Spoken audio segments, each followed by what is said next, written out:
Hey friends, this is our new episode and today we have a special guest and something that connects us together is our recent appearance on the Dragon's Den Canada TV show. Let me introduce you and welcome Rudy from Triple X.O.G, one of my, if not the most favorite alcohol drinks, and I'm not drinking at all, by the way. So here, Rudy, thanks so much. Good to see you. Yeah. Thanks for having me. I'm good. How things? Things have been good. We've been busy. Yeah. I think things are starting to slow down, not slow down, but kind of simmer down a little bit after the whole Dragon's Den episode aired and all the craziness that came after that. So going back, let me ask you, how did this whole thing start? You look like you are a pretty fit guy, sports. I know you have some financial background as well, and now alcohol business. What led you to this? Oh man, yeah. So it was 2022. So it's me and my business partner, as you know, Felix, right? He was actually hosting a rooftop party for a friend of his, right? And he was in charge of all the alcohol for that night. So figuring out what drinks he's going to buy. And this combination of green tea and whiskey, but, the more premium version cognac is something that he used to drink kind of growing up and is actually a really popular cocktail in Asia, right? But he hadn't had it for such a long time. And I had actually never tried the combination before. So that night, he introduced it to me. I had denied drinks the entire night. Let's say no to everybody because it was already a ready drink, or did you just no? So a bunch of stuff and you have to make it yourself. Yeah. So the original recipe that started out in the 80s and 90s in Hong Kong, you could only really find it at karaoke bars. Okay. Right. And they would bring you a pitcher of green tea in a plastic bottle, and then they bring you a whiskey typically. And then after it kind of got popular, they evolved that and it became cognac is what they used just for a more premium version. But you always have to mix it yourself. Okay, so at that party you had a bottle of soda, bottle of cognac, and then some green tea and honey, and you mixology just happened over there. Basically, yeah. So Felix basically told all the bartenders hey, this is how you make the special drink of the night. Okay. And it was green tea and cognac, and you'd mix it. Okay. And then I tried it for the first time. First drink of the night, was not planning on drinking at all that night, and I was like, dude, what is this? This is a phenomenal, right? And I remember it's one drink, 2 drinks, 3 drinks. And then you're already putting together a business plan, I'm pretty sure that night, I don't think I went to sleep until 7 o'clock in the morning the next day. So it went from a very chill night to a lot of fun. 7 a.m., that's when the karaoke night starts in China. Exactly, right? Because I've been to a few of those. Yeah. So, and then a month later, we're just going hiking. We're doing this 10, 12 hour hike up in North Van. And we're just talking random business ideas, nothing. We weren't really, thinking about that drink particularly. We had some crazy ideas that we were talking about. And then I was like, well, what about the drink that you showed me at the party? And then it was kind of a light bulb moment. And he's like, dude, that's a great idea. So right? you were the initiator. Yeah, right. And then, I remember that night I went home. I was doing some research, just Googling is anything out there? Nothing, right? Even a month later, nothing. As we're going through a few months go by, still nothing.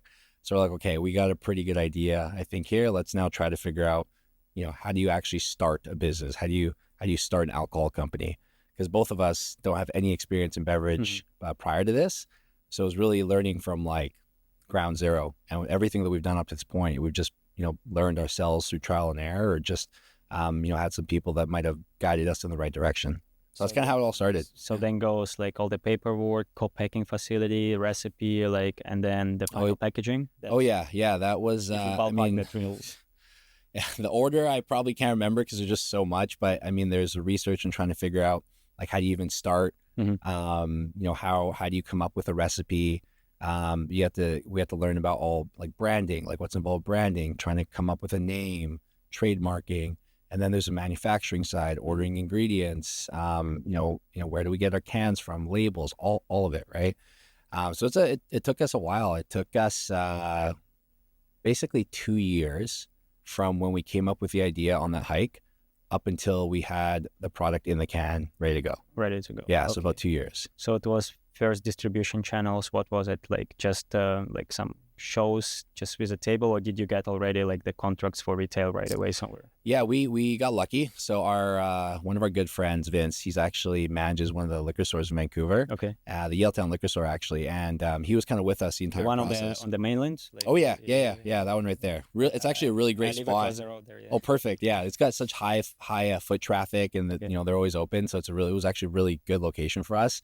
And the day that we were done production, we picked up a bunch of cases, drove to the store, dropped them off, and then that weekend we did a tasting in the store, and just like we're just selling them like hotcakes, basically. So it was really good. And so now, let's say before the Dragon's Den appearance, how many stores? Like, what was the scope of business before the Dragon's Den? I believe before the episode aired, we were probably roughly in about 50 or so, approximately. Yeah. What was your production rate? Like, how many can you co-pack over there? Our co-packing, basically how that works is we're not running all the time. You only have to do a run when you need to produce more. Yeah, exactly. So we just finished producing another 2 runs like not too long ago as well too, and we're probably gonna have to do a whole bunch more very, very soon as well too, because the cool thing about our business, because it's so volume intensive, is that when you first start, you might only have one run, and it might take you, like, for example, let's say 3 months. So then your next one will take a month and a half, and then it's a month, and it just keeps getting shorter and shorter as your distribution channels. So interesting question here. Like, when you do those runs and place them on the shelves, do those retailers purchase, or do you wait until the whole product is sold, and then you get your check? And then they get their cut. Like, no, as soon as they purchase it, that's so they take the risk of whether it's gonna sell or not. Yeah. Okay. Well, the thing with that too is, like, you want to make sure that you have a product that does sell, because let's say I was a retailer and you sold me a product, for example, but it just sat on my shelf for 2 months. Yeah. I'm not gonna ever order it again, right? So another really important part of our business is making sure that people actually try the drink. And we start to build a fan base at each kind of store that we visit, right? Those activations. Exactly. Yeah, right. Without that, especially with our product as well too, like as you know, because we've already chatted a bunch, it's a very niche product. And like, even to this day, when people hear green tea and cognac, their facial expressions, they look almost confused, because they don't know what to expect, right? There's no baseline as to what it's supposed to taste like. And they're not really sure if like green tea and cognac actually mixes together. But then we always encourage them, like, hey, you just have to try it. I'll even tell people if you hate it. Yeah. I'll stop you there. Why don't we try it? Sure, let's get it. Yeah. Cheers. Cheers, man. All right, let's crack it open first. There you go. Cheers. Cheers. First and last drink of the year.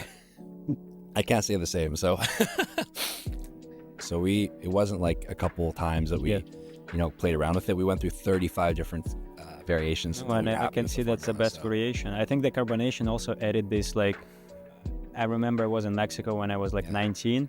If you drink tequila shot, that's one situation. But if you do tequila boom, where you like smash it and have it and it's carbonated, then you just wake up somewhere like where you don't know how you end up there. So the carbonation with alcohol is like, it's an interesting. Yeah, we tried a version of this with no carbonation, and it just didn't taste the same. And I remember the Felix and I had a conversation where we were like, hey, like, should we carbonate it? Yes or no? Yeah. And we weren't sure. At first we're like, no carbonation, but then we tried. I was like, dude, there's something missing. I was like, I think we should add a little bit of carbonation to it. But we wanted to make sure that it's not as carbonated as a beer or a lot of the other seltzers, because these days, I remember drinking I'm not going to name them, but another drink, which it's super popular, but they're like pretty heavily carbonated, like the same amount as like a beer, for example. And I was really trying to pay attention to like what I'm tasting and like the experience drinking it.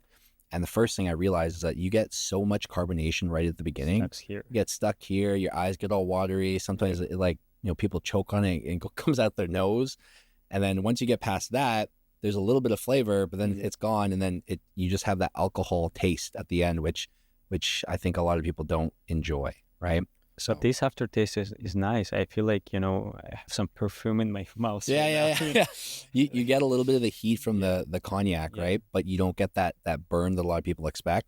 but then the green tea is what lingers in the mouth. So you taste the green tea, but you feel the cognac. It also has some caffeine in it, right? Like from the green tea, like probably like, 40, 50 milligrams of caffeine. It's 21 milligrams 21. roughly. Okay. Yeah, is because we use five in equals to cup of coffee, right? Yeah, exactly. So we use real jasmine green tea in here as well too. So it's real tea. It's not just a syrup. You steep down, you cold brew the green tea, or how does secret? Okay, secret. It's no, because that's my background, right? Because we cold brew the coffee and everything, right? Long term, we're also planning to launch the series of bottled concentrates and cold brew drinks, or maybe nitro cold brew drinks. That's a good idea. Like the way we work is we attract this population and grow the population of the coffee bike owners, and then we introduce certain things which they can buy or cannot, up to them. So one of the roadmap, item is cold brew and cold brew concentrates in a cans. So which is where I do have some sort of knowledge on how to steep down the both cold brew teas and cold brew coffees. But Dragon's Den. So that's the most interesting. I'll share my experience in a second. But let me ask you, Manjit, deal with Manjit. You got it on the screen in May. When was the first time she got in touch with you? I believe. So I think it's early summer. I believe early summer, so around 1 month. I believe so. I think maybe July, maybe. Okay. It's. I mean, the last few months has been a blur. Like summer is such a busy season for us. For the you even forget about it. It was like, or we're like, should we follow up ourselves, or like? Yeah, we knew that they were going to follow up, and we knew that they still had to do some more filming, and I'm sure they had a bunch of work to do, and we're like, okay, when the time comes, the time's going to come, right? So it wasn't too much of a rush on our end to worry about. We just wanted to focus on summer. Right, when Manjit or her team reaches out, then great, we'll deal with that. Was it Manjit or her team who reached out to you first? Both actually, yeah, and they've been phenomenal to work with. Like, I have absolutely nothing negative to say about her team, her brother, her anyone in her family as well too. So it's been a pleasure to work with them. Yeah, so I've noticed this on the Calgary Expo. Like, her attitudes and her energy towards you guys was like almost like family vibe. She was like going around you, like opening you some doors, inviting you to this VIP section, and that felt to me like I was almost a little jealous, I felt kind of bad actually, because that's what we were kind of saying. We're looking around in that room. We're like, are any of the other vendors in here, or is it just us? Yeah. Right. And I think it was just us that were in there, but. What happened there, like in this VIP section? Well, I mean, I think so. It was, who was in there? I know Michelle was in there, Arlene was in there, Manjit was in there, and then a bunch of their like close friends, family as well too. So that event, we actually got to meet like Manjit, her brother, her husband, her kids, her dad, a whole bunch of her like lifelong family friends, cousins, all this stuff. And like you had said, like it really felt like I was part of the family, which is not what you'd expect for sure. Like you expect something formal from like multi-million holdings, exactly, right? Yeah, and it felt like it's just I was standing there and they're like, no, go talk to this person. I want you to talk to this person, meet this person. They're the buyer of this, they're the buyer of this. So that leads me to the question: at that specific moment, did you already sign all the papers? Was it already done deal, or was she behaving this way still during the due diligence process? We're still in the due diligence process. You're still in the due diligence. Yeah. We actually had a really good conversation with her, and this I think this is okay to be public knowledge. But basically, the last time we chatted with her and her brother, she said that you guys are still super new, which we are, right? We've only really been operating for about a year now, and there's a lot of requirements for people at that kind of level to invest in small businesses. A lot of risk, right, for any business, right?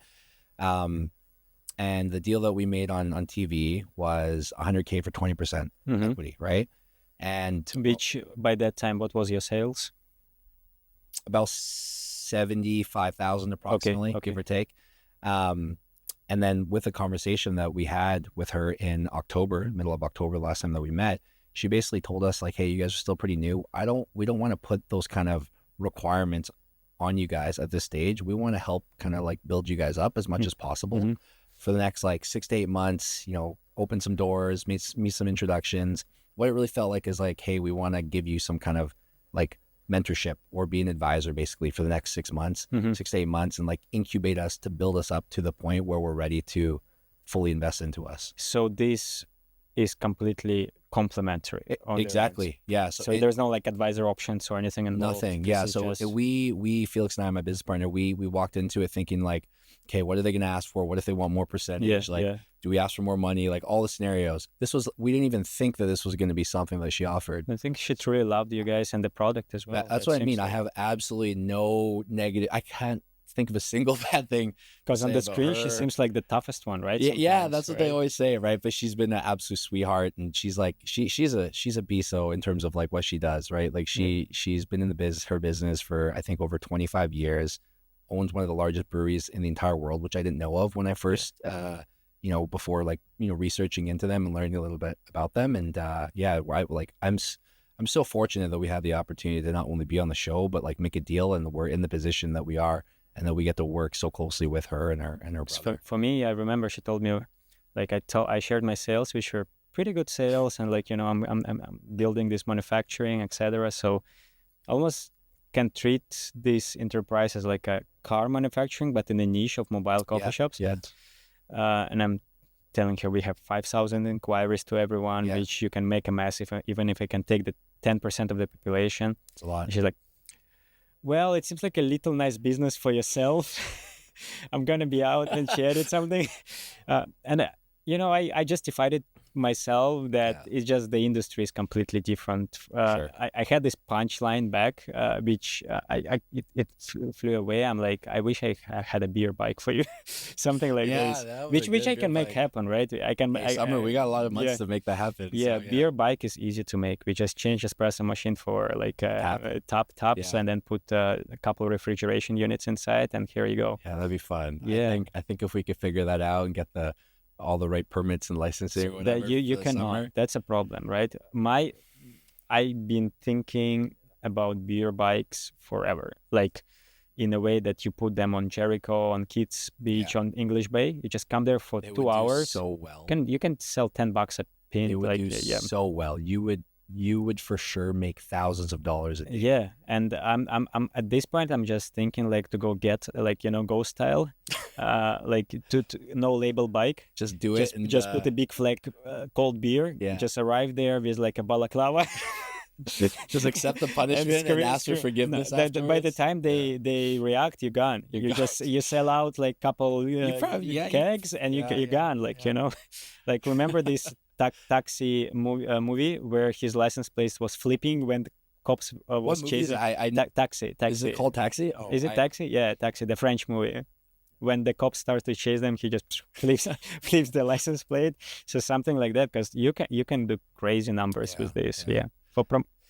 For promotion is one thing, but just to retail, to like get some cash going in the summertime. It's tough, man. Alcohol is a tough business to be in, especially living here. There's just so many like regulations that you gotta follow, right? I was waiting. I had a restaurant in Yaletown.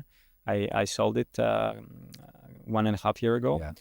I was waiting for my liquor license for 1.5 years since my application. And by the time I already gave up on the enterprise in general, that's when I was like 95% done. And and I invested more than $20,000 to like architect permits, everything. Like I didn't have to do any adjustments to the property itself. It was all just bureaucracy and paperwork.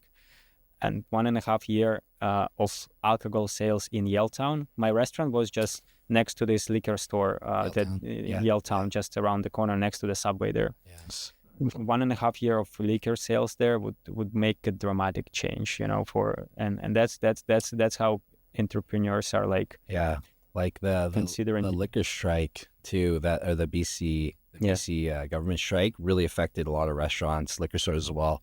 The one liquor store I'm talking about prior, he probably benefited from this. Oh yeah, he used to tell me the other day that they made $500,000 because of that.